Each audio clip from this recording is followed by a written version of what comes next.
in 1637, Descartes published his famous phrase, translated as I think, therefore I am. Through the philosophical exercise which led to this memorable phrase, Descartes, in one fell swoop, not only divided thought and mind from the rest of the world, but also placed it at the core of being itself. Surely then the mind would take on some degree of importance from that moment forward. But it wasn't until the 19th century that the powerful tool that is science was consistently directed its way. Wundt said we needed to think about our thoughts to study them, but Freud said that some of our thoughts are out of our reach. The behaviorists just threw their hands in the air and decided to ignore that intangible mind and instead to study observable behaviors in particular situations. But we don't all behave the same way in the same situations. This reopened the door for the cognitivists to reattempt an understanding of the mind, particularly through the lens of information processing with the advent of computational machines. This computer analogy being applied to the brain was then allowed for psychology to synergize reasonably well with neuroscience and allowed psychology to prioritize and pursue a tangible, brain-based approach to the study of that intangible mind. But is that the point of the brain? Is the brain for mental stuff? Now, the brain is certainly involved in mental stuff, but is it a reasonable assertion to say that that is the brain's purpose? To address this question, we need to take a look at the brain as a biological structure, a part of a living entity, and living entities and their constituents seem to abide by certain rules, and one of those rules is to conserve energy, and to do whatever work that it needs to do with a high degree of efficiency. Now, a simple example of going to the gym can help us illustrate this process a little bit more. My body expends energy to maintain itself at a relatively stable state, depending on my typical pattern of activity. Now, if I change my typical pattern of activity by going to the gym and lifting a lot of big and heavy objects, my body will accommodate that new demand. It will expend energy to accommodate that new demand, and in doing so, it will allow my muscles to grow bigger and stronger. And provided that I continue to use my muscles at an elevated degree, they will be maintained in that state, in that bigger and stronger state. Again, my body maintains itself depending on my typical pattern of activity. Now, if I stop going to the gym, my body will reduce the upkeep of those structures, and they will be returned to a smaller and weaker stable state. There's no need to waste resources to maintain structures which are not fulfilling a purpose, after all. Now, the brain, just like those muscles, being a biological structure, a part of a living entity, operates under similar principles. Evidence from the skill learning literature clearly illustrates that widespread elevations in brain activity proceed to be reduced and refined with the onset of increased levels of proficiency, illustrating a clear movement towards efficiency. Further, those refinements deteriorate if practice ceases. So the brain changes and maintains itself depending on how it's used, not maintaining itself beyond the degree that's required to fulfill a purpose. Interesting. Now let's take a look at a couple of other behaviors of the brain across some other examples. Skills can be construed as forms of memory, in that they are accumulations of prior sets of experiences that we are able to use later on.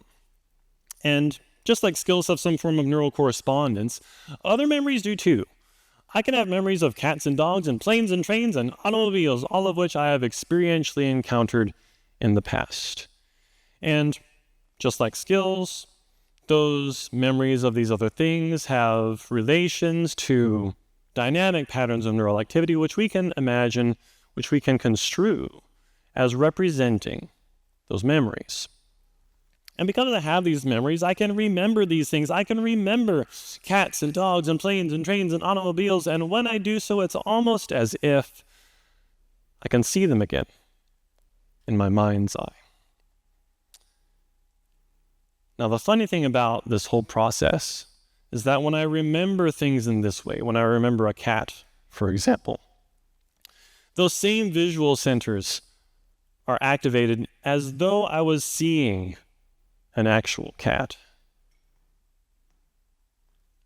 Well, not quite. Not all of them. Only a subset of them. You see, remembering some object partially, but only partially, activates those same neural resources which were involved in encountering that object. Actions work in a very similar way. Imagining myself performing some well-learned skill, partially but only partially, activates those same neural resources which were involved in executing that skill.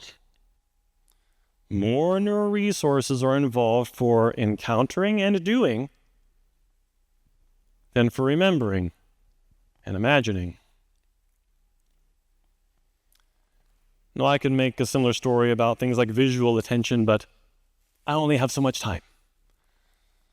Across all of these examples, we can make a clear and interesting picture emerge in front of us, and we can summarize that picture in the form of a question. If the brain is for thinking, and if we as life forms are driven to conserve energy, and if biological structures are not maintained beyond the degree to which they fulfill a purpose, why is it consistently the case that mental phenomena utilize less neural resources than perceptual or motoric phenomena, things that directly deal with our embodied engagement with the world? An obvious answer to the question is that our brain is not for mental stuff. Instead, a better story is that the brain seems to be for engaging with the world in which we live. And the brain's participation in the special process that we call thinking and mental stuff is better understood as a creative, refined, generative diminution. A less intense, a reduced, a partial version of that. So if we want to take seriously the idea that psychology ought to take a brain-based approach to the study of the mind, we also need to take very seriously that we are not human thinkings. We're human beings. Our bodies and the way that we use them to engage with the world we live in, the world we live in, matter. Fortunately, I think more and more people are starting to notice that we're not really disembodied minds, and we're starting to move to recover a better understanding of what we are. A very special and particular life form, a minded entity which is inescapably embodied and acts through a variety of means while embedded within specific contexts of relationality, association, connection.